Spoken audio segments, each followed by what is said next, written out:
Assalamualaikum warahmatullahi wabarakatuh. Video ini menunjukkan kepada pemerintah Aceh beserta jajaran. Jadi nalung dengar beredar kabar yang bahawa saji tanggal 5-nya nak diadakan acara konser di Banda Aceh. Konser Wali Bek Hana Saralun. Jadi lung himbaukan sangat-sangat dan lung peringat sangat-sangat kepada seluruh pemerintah, baik panitia serta yang terlibat di dalam persetujuan konsernya. Lun beri haba bak malamnya, lun peringat dengan gerd-gerd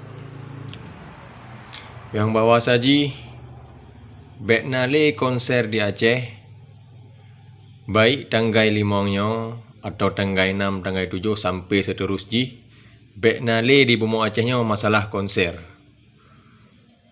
Pekan sampai urung-urung hana pikiran, pekan urung-urung hana panyang temiki.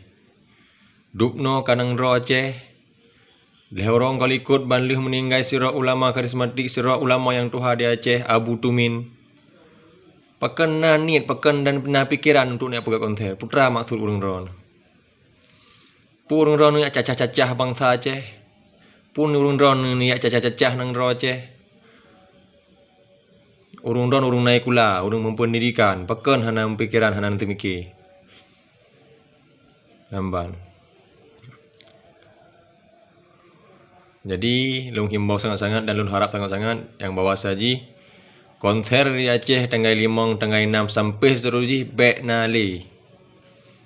Misalnya orang yang pegah hana dapat duduk konser di Aceh, han maju ketinggalan zaman, ke ketinggalan, bah-bah hana maju ke. Jamun hana aga konser di Aceh. Hana aga nyo, hana aga je, tapi truk bangsa bodohnya ite Aceh. Bangsa bodohnya ite Aceh. Hana konser jamun lege bak jamunnya.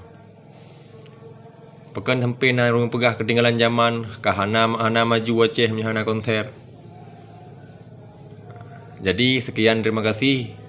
Cuma lun haba peringat lun salah sira bangsa Aceh juga santri Aceh, lun himbau sangat-sangat bek lena konser di Aceh.